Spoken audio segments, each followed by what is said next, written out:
Green Train is running. And I'll say Evan.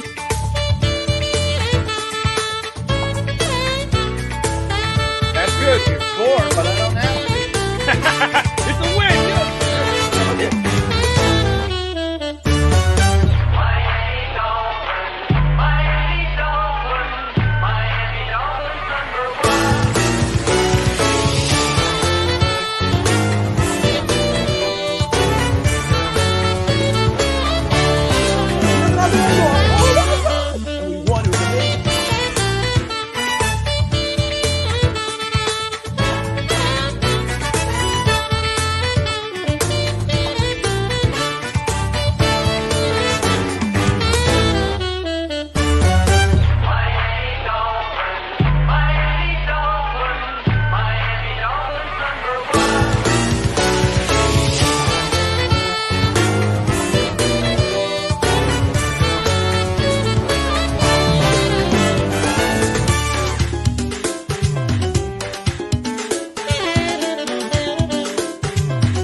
All right, welcome to Fins Talk today on the Fins Talk Sports Network.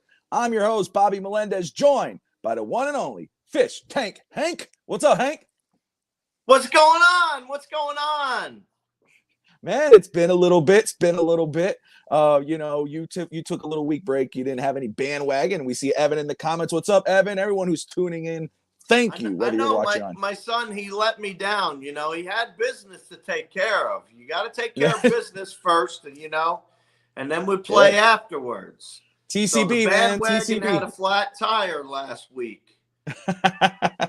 Oh, man. But everyone who's tuning in right now, thank you. Whether you're watching on Facebook, on Twitter, or YouTube, thank you so much. Smash that like and subscribe button. And as always, fins up.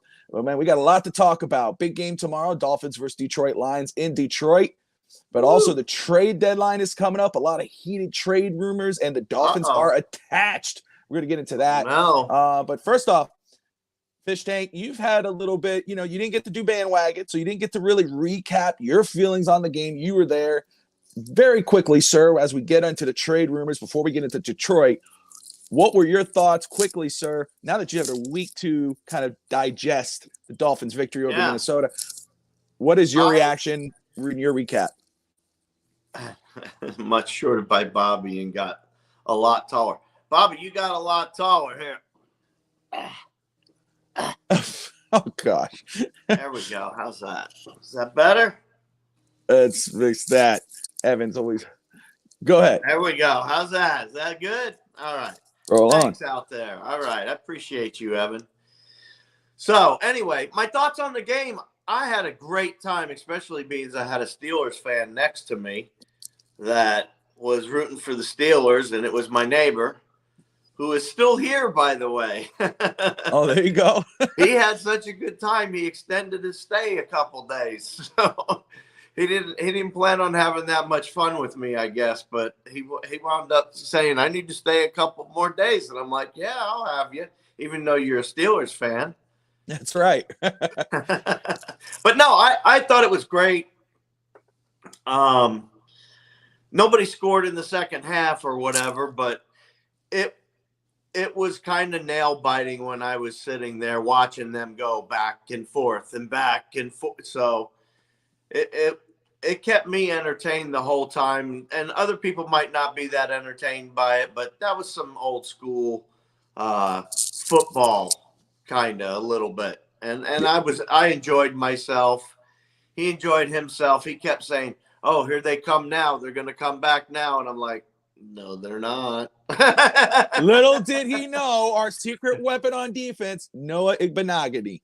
Exactly. Sealing the game with that interception. Who would have knew? Igbo gets his first interception. And I was so happy for him, dude. That was, the victory. It's nice. He did all right last game too. He did. No, he did great. I mean, he did good. I mean, especially with the game-winning interception. I have to say, that was probably what I was most happy about. And I was happy about the win, but like you said, it was a nail-biter. I expected a little bigger win, even though it was only off by a touchdown with my prediction. I expected Miami deep down to do a little more against that defense. So I was a little disappointed in that. But what sealed the deal with being very happy was Igbo getting his first career interception when it counted. It wasn't a garbage minutes interception. It was a game-winning interception to seal the freaking deal. How epic was that? It sealed it. So, hey, Doom. So let's discuss, before we get into Detroit, Miami, let's talk about the rumors right now. The trade deadline is coming up. We have discussed before in the past, especially last episode, especially Mike Gesicki and that potential trade, hasn't been fitting in the offense. He had a good game the week before. He was kind of a dud in this game that came up.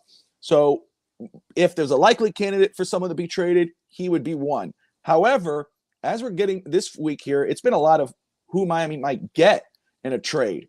And one of the bigger names is wide receiver out of the Denver Broncos, Jerry Jeudy. That's one. The other one that was is Kareem Hunt.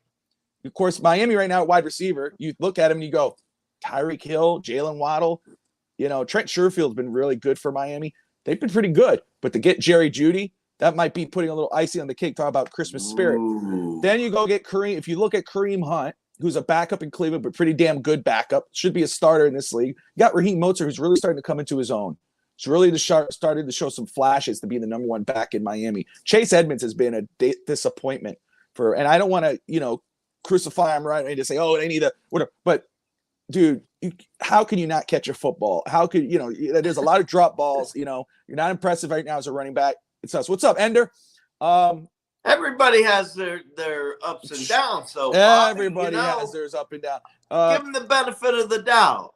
Absolutely. Another game to look at another player. Excuse me. There's two players in Washington right now. William Jackson, because Miami needs defensive backs, but William Jackson has been attached to the Dolphins. Another back, the one who hasn't been attached yet, their name is not linked. However, it just makes a lot of sense. Antonio Gibson out of Washington, a running back. Of course, he's taken it back to a back seat to rookie. And what's this guy's? Brian Johnson, I think. Is it Brian Robinson, former Alabama back? He's taking a back seat. So that's a natural fit with the Dolphins. The one name that I don't see, and you brought up before the show, we don't see no linemen on there. I know there's some players, Brian Burns, or some defensive edge rushers who seem to be available via trade, things like that. I think Brian Burns is going to stay with Carolina. However, I don't see edge rushers. I don't see linebacker. I don't see an offensive lineman. So out of the names I gave you, what name attracts you the most? But what position would you rather have Miami trade for? Well, I'd really love for Miami to get a decent lineman, obviously, but there's nobody available right now. I mean, but in the same token, just about anybody would be better than what we have going on. So where are you faltering if you do go after a lineman and take a shot here and there? You know what I mean? Yeah. I don't think you'll have an issue if you give away like a 7th rounder or something and take a shot at a lower grade lineman that maybe the scouts do their job and find somebody. You know what I mean? That's what they're there for. Find somebody on somebody's practice squad. Find somebody that's, second tier or whatever that can be elevated to something more. Find those players. That's what you're there for.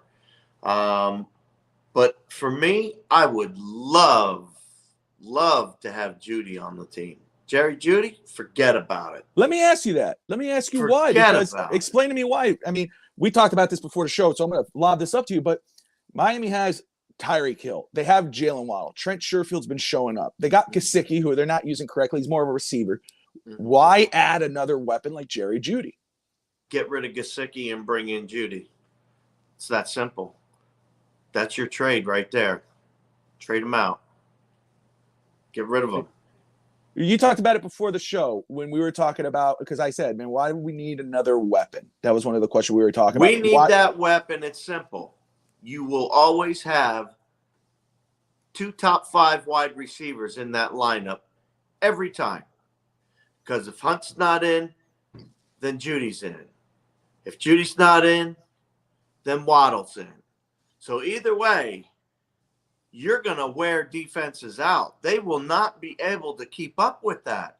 One of those guys runs a long post, chops off the field, and comes back that way.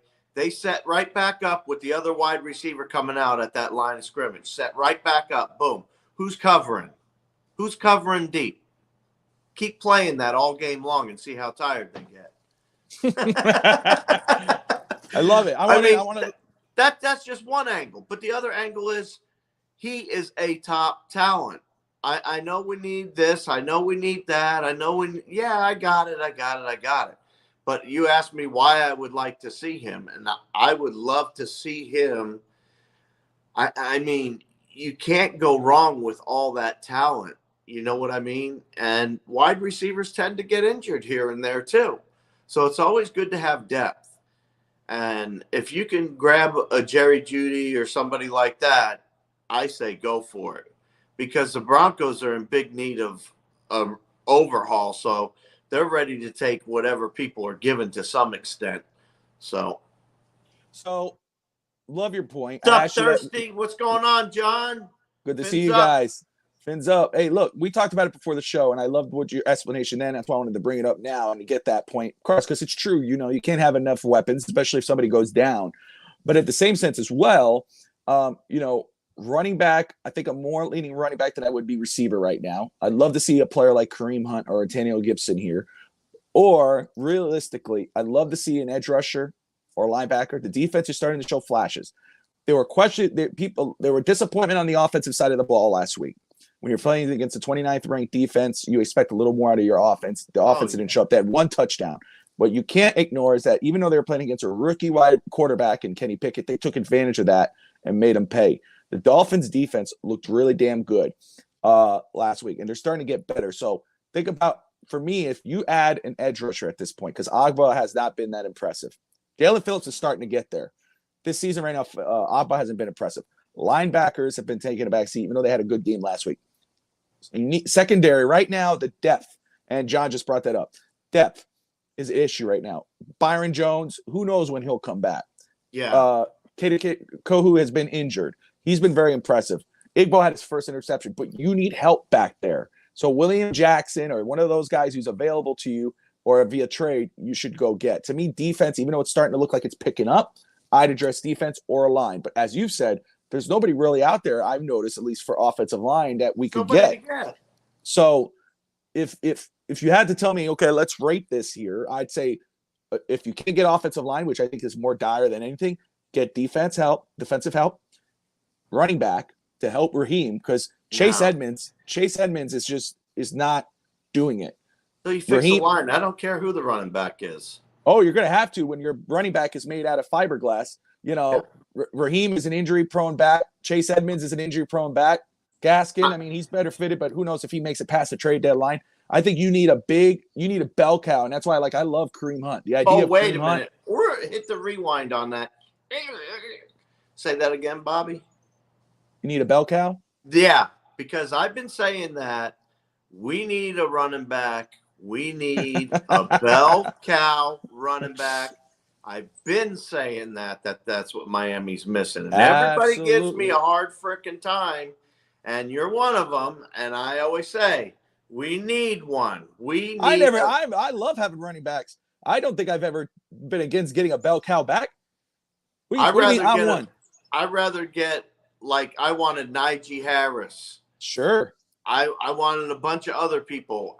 I'm just saying they just passed on so many running backs. I absolutely agree. I think and that's one of the biggest crimes on Chris Greer's resume.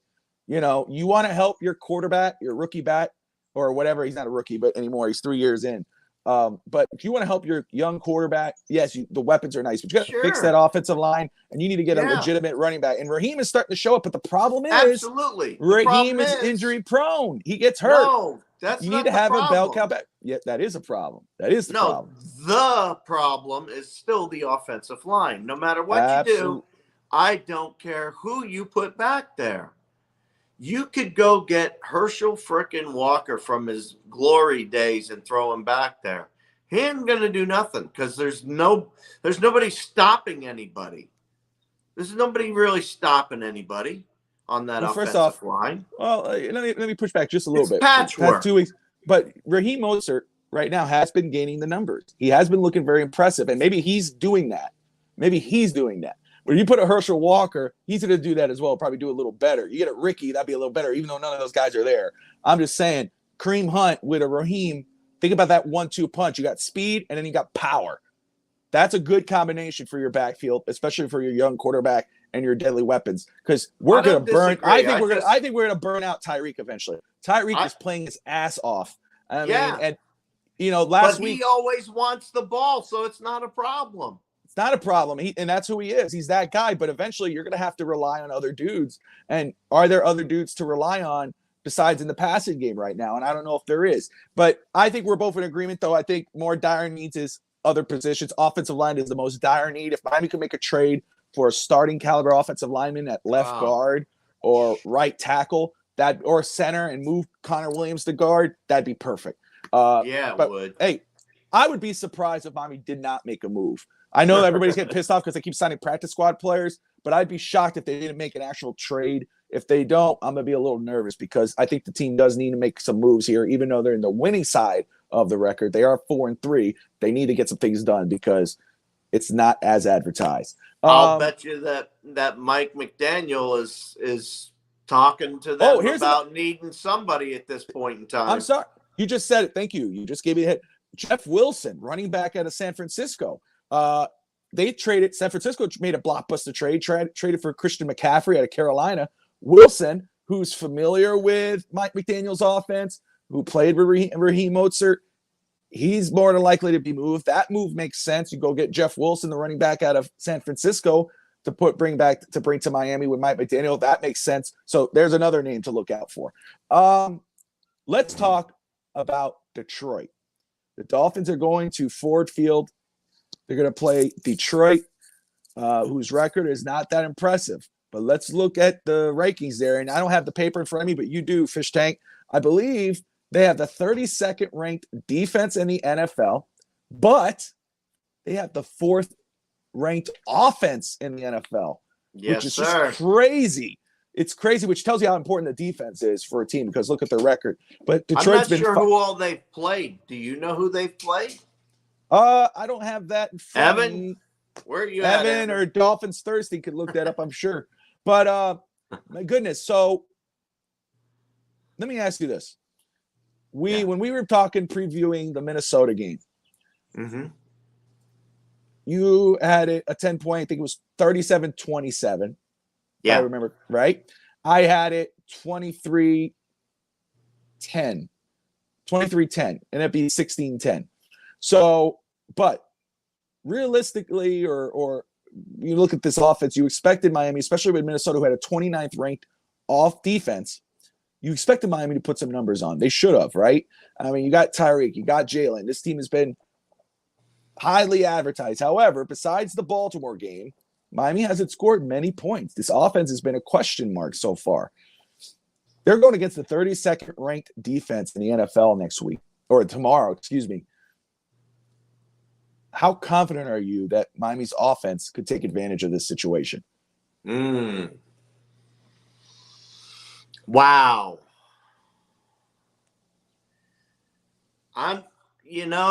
Without putting it all out there, look, you're going against a 4th ranked offense in the NFL. All right. Let's start with that. You got to take a step back and say, okay, that's fine what the defense has compared to our offense. Put that aside. Okay. Then you got to take the fact that they have that 4th ranked offense and bring that on in.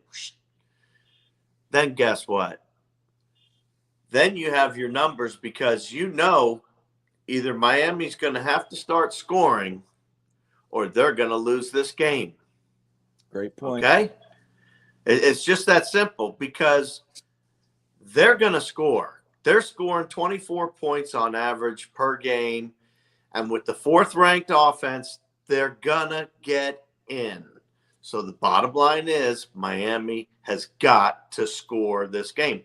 Miami's offense has to come in and be half of what it should be to be able to beat these people, but they still have to be half of what they need to be, and they haven't even been half of what they need to be. No, Not yet. no. Not yet. They're not even close to what their ceiling should be.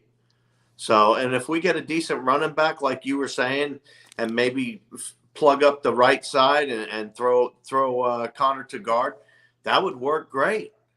Unfortunately, we know there's nobody out there right now, not that we know of, but we're not scouts either. So there you go. No, I think the direction's going to be Miami's going to have to score. There's no other way around it. I mean, quarterbacks, compare the quarterbacks. You know what I mean? You got Tua. You got Goff. Tua, when you look at the bottom line, he wins games. You know what I mean? How about the running backs? They don't have Swift, right? Aren't they missing Swift? No, Swift's back. Swift is back. He's back. I thought he was out with an ankle injury. No, I have him in fantasy. He's back because I have him starting. I hope he's back, or I just got screwed. Excuse me. Okay, so he's back. So that makes their running backs better, but, go to wide receiver then. We got him on wide receiver. That's a hands down.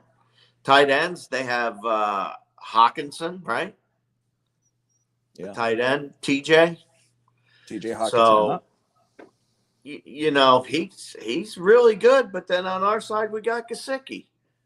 But Gesicki hasn't been showing up. So which way are you going to go with that? Then you got the O-line. Miami has some talent, but not, they're going against the 32nd ranked defense. So if you can't hold up against that, you're not going to hold up against anything. But I think the Lions have us on that too. Yeah. I want to say very quick, Rob, Dolphins Thirsty. If you guys haven't yet, go check out his website, dolphinsthirsty.com. He co-hosts with Steve Malloy, Real Talk Fins Talk on Tuesday nights. But he says the past two games, the Lions have struggled to score on offense. So has Miami. I mean, that's the problem too, because if you look at it, outside of the Ravens game, we are averaging 18 points a game, shades of last year. McD needs to show up tomorrow with a game plan to score or else, ... That's Evan. Evan's not wrong. I mean, I listen, the Ravens game was very impressive. It was a comeback win. Well, the second half or the fourth quarter was impressive. They were blown out 35-14. Again, that fourth quarter, and I don't like to take it away because it counts. It does count. It's not fair to say it doesn't count, but it does. But the fact of the matter is that, Baltimore thought that game was done. And that's on them. They made that error. They gave Miami's offense a chance to catch up and score. And Tua threw some bullet point passes to Tyreek, to Jalen, and then Jalen again in the end zone. But if you take out that Ravens game, the Dolphins are only averaging 18 points a game. That's not going to do it. And, the 32nd ranked defense in the NFL, the Lions, who have the fourth ranked offense. You don't just say, let me pick. Hold on. You go against the 32nd ranked defense this week, and you go, wow, man, this is a recipe to succeed here, which, when you have an offense, which actually is with and without Tua, because Tua's out for three, you got Teddy, you got Skyler, it's still the 10th ranked offense in the NFL, despite not scoring the points. They couldn't do it against the 29th ranked defense. They couldn't score. They only scored 7 points plus 16. So field goals, 3 field goals, 3 for 3 from Jason Sanders. So this offense, again, like I said last week, this has to be a statement game from the offense, from the Dolphins team. The Dolphins defense, if they want to make a statement, you stop the fourth best offense. If the Dolphins offense wants to make a statement, make D for Evan's case, the offense needs to score points. They have to dominate this football game. It can't be a nail biter against this type of football team. You can't. And the Vikings are a better football team than the Lions. Their records are, the Vikings are leading their division. The Lions are dead last, even though the Lions put up fights.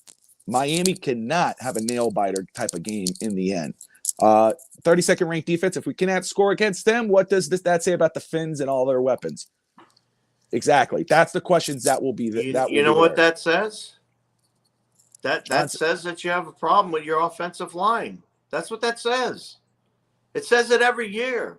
It's nothing has changed. But offensive line wasn't really an issue last week, Hank. Hank, the Dolphins only scored 7 points. No, Tua wasn't issue, sacked or anything. It was only 7 points, and there was a lot of miscues. Whether people could blame Tyreek, whether you blame Tua, they had a great start to the game. I mean, that first touchdown, it was money. It was like this. I mean, and it was fast, and that's why when people say, "Oh, Tua was rusty last week," BS. He wasn't rusty in the first part of the game. He's not going to be rusty the rest of the game. He was ready to go. The Dolphins offense just stagnated, and there's a problem there. And the Dolphins need to figure out whether it's Coach McDaniel with his play calling, which there was a lot of bad play calls, or if it's the offense itself. Something needs to give. And offensive line, you're absolutely right. Offensive line is bad. It's still an issue. We've been saying this for 2 years together. There were some bad calls made that took points off the board, though, Bobby. Absolutely. We left a lot of points on the field. There was a lot left out on that field that shouldn't have been, with penalties and other things, too. There was a lot more to it than that. It wasn't that I don't want to sugarcoat it. You know what I mean? Well, it should have been, if you couldn't score more points, it should have been 19-10, except he went for it on 4th and 3 and handed it off to Chase Edmonds, who you could say was a bad play call, or you could say it's a bad read because supposedly there was an opening on the side, which I saw. But the fact of the matter is, you have Tyreek and Jalen Waddle. Easily pass it off to them if you want to try to go for it. And you have Jason Sanders, who was 3 for 3 in that game. And I know Evan's been hard on him, but he had a good game last week.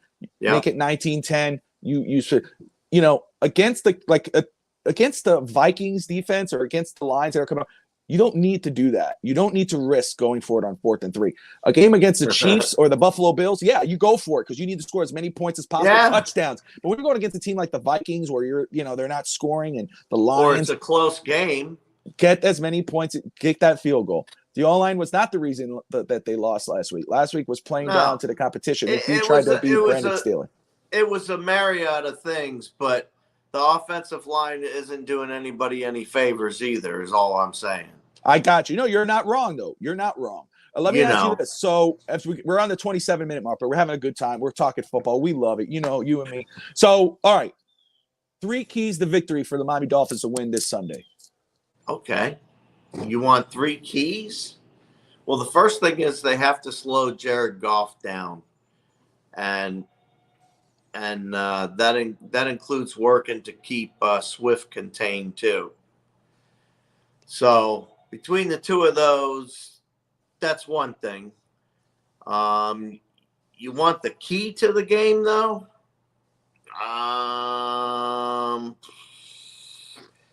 Miami's defense has to show up and slow down whoever's getting the ball, and that's usually their tight end. So they have to work on that and slow down their tight end, first of all. That's key number 1. Key number 2 is Miami's wide receivers versus their secondary. Miami's wide receivers are a good matchup against their secondary, in my opinion. I think Miami can overcome a lot using those 2 wide receivers properly, like you were saying earlier. It's not just on the O-line. It's, we have people in there that should be able to score. But I don't see them not doing their jobs either, though, Bobby. And they're not like dropping 15 passes and all that. The 2 wide receivers we're talking about, the 2 stars. Yeah. So, I mean, everybody's doing what they can. But I think where it lacks is you don't have that running game. And that running game's missing because of that line. And that line sucks. And you're right.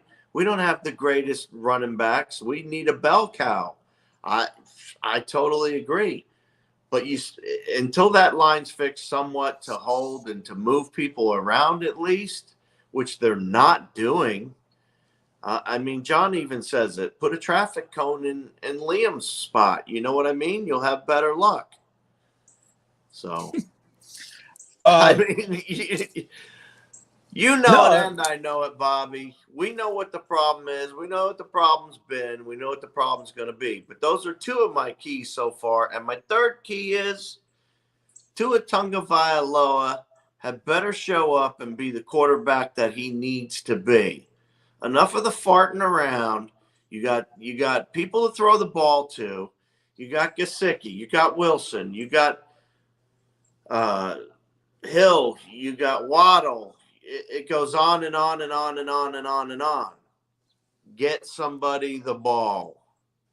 I don't care who it is. Get it out of your hand. Get somebody the ball.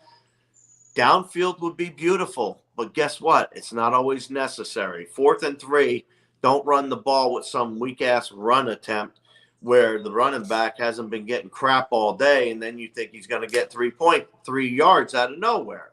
No, that's a ridiculous kind of call. So my third key is going to be, I need a fourth key, I guess, is coaching has to be much better than it's been. Yes. And Cap for life, good to see you, brother. Yes. What's up, Cap? Go get Kareem Hunt. We were just talking about Kareem. We need that bell cow to pair with our speedster and Mozart. 3 keys of the game. I think you hit the nails on the head, really. But you got to contain the Detroit offense, 4th ranked in the NFL. Starts with Swift. If he's playing, you need to contain him in the passing game and the running game. Secondly, offense needs to score. You need to take advantage of that 32nd ranked defense. This has to be a statement game. Don't leave any points on the field. I don't care. Don't play down to your competition, as Evan has stated. Don't do it. Make a statement here, and offense needs to come away with points, as you said. Take advantage of your weapons, and then better play calling. Has to be better play calling. Mike McDaniel, supposedly this offensive guru, has been anything of the sort so far. You can't call boneheaded plays, and I understand. People say, "Oh, it was the right play call. He just didn't make the right read." Well, yeah, execution counts. The execution counts, and that's something me and Evan has debated back and forth. When it comes to McDaniel, he makes the play calls, but the players have to execute. But you also have to put them in position to execute correctly. And that play was not one of those cases. Yeah, it's a one hand washes the other situation. Bob. Exactly.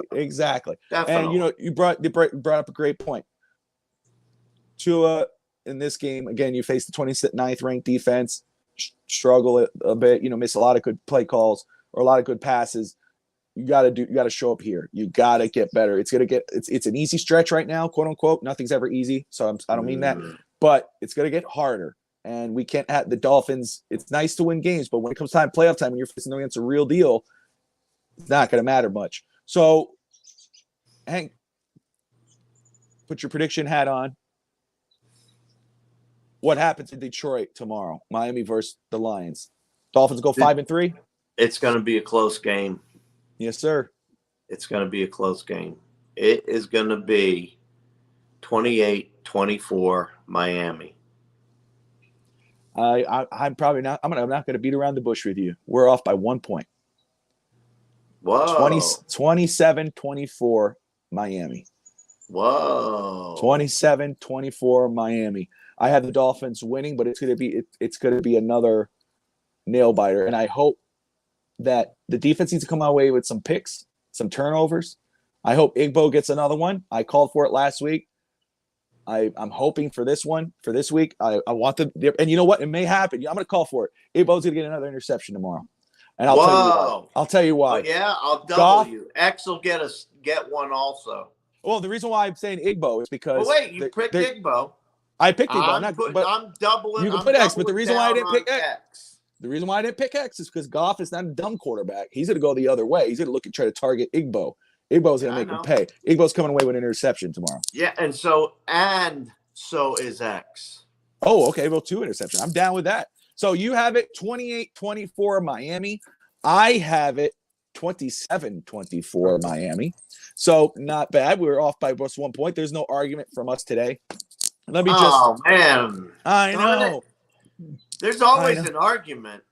Yeah, I guess we could do one if we could have some fun. Even though we're past that 30, we're up to 35. Let's see what everybody else has to say out there, man. Absolutely, brother. Go for it.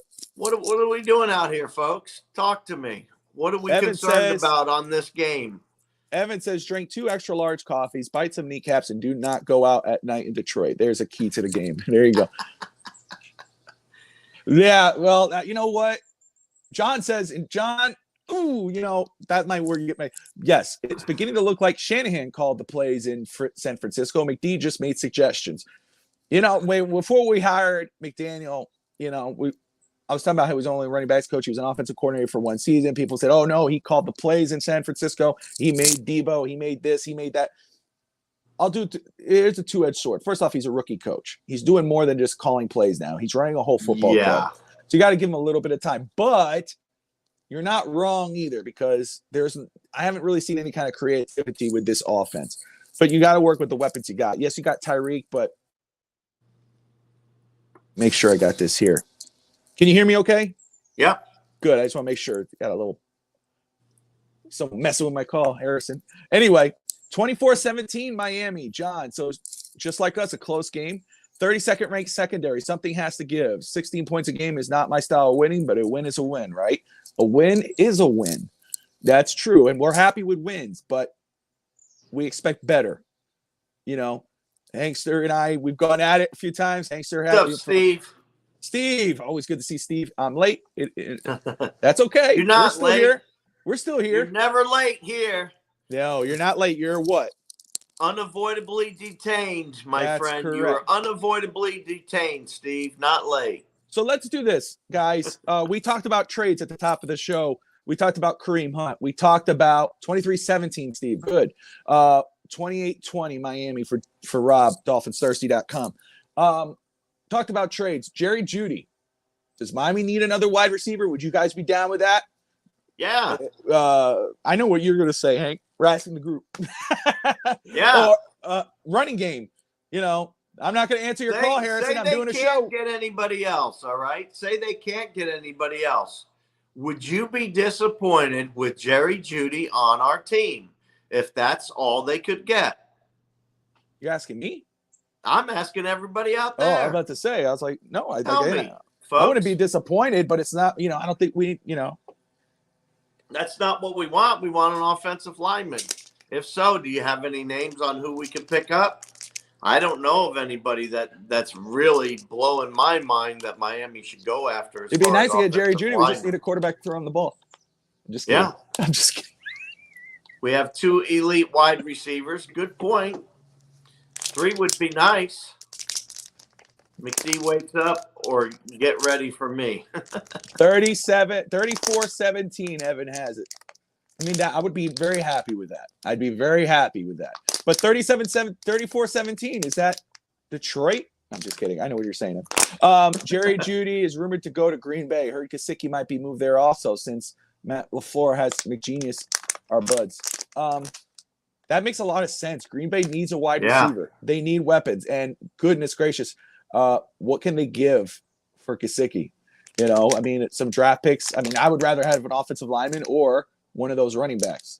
Give me a back. I have no problem with them going to the NFC either. No. That's okay. Take it. I don't want them to go before Christmas, but if it happens, oh boy. But it's gonna be interesting. As we get closer to the trade deadline, you know what Miami does. Hopefully, they do something. They need to add to this. Chase Claypool to Green Bay. Yeah, that makes sense too. I mean, I don't know if Pittsburgh should do it though. He's a weapon, man. I would have moved Chase Claypool from Pittsburgh right now. You can't take weapons away from your rookie quarterback. You need to keep him. But yeah, Green Bay's. I agree, but that doesn't mean that's what they do. That's true. It's true. It's gonna be interesting. You know, it's exciting. But guys, again, if you're watching via Twitter, YouTube, Facebook, you're watching Fins Talk today on the Fins Talk Sports Network. Thank you all for tuning in, and please smash that like and subscribe button. Since we're past the 40, we're at the 40-minute mark. We usually keep it between 30 to 45 minutes. We don't want to run it too long for you guys because everybody has a day. We got another show too as well this today. Cat for Life, John, Harrison, Steve, Evan, Ender, Rob, everybody. Thank you all for tuning in and commenting on below. I'm Bobby Finstock. That's Fish Tank. Hank, any final words? Love the fact you folks come out and join us. Glad to have you with us and keep us on our toes. You know we get it screwed up every now and then. There's no fun in that if we had it all right. All right, guys. Thank you all for tuning in. Like, subscribe, and most importantly, as always, fins up, everybody. Fins up. See you next Saturday.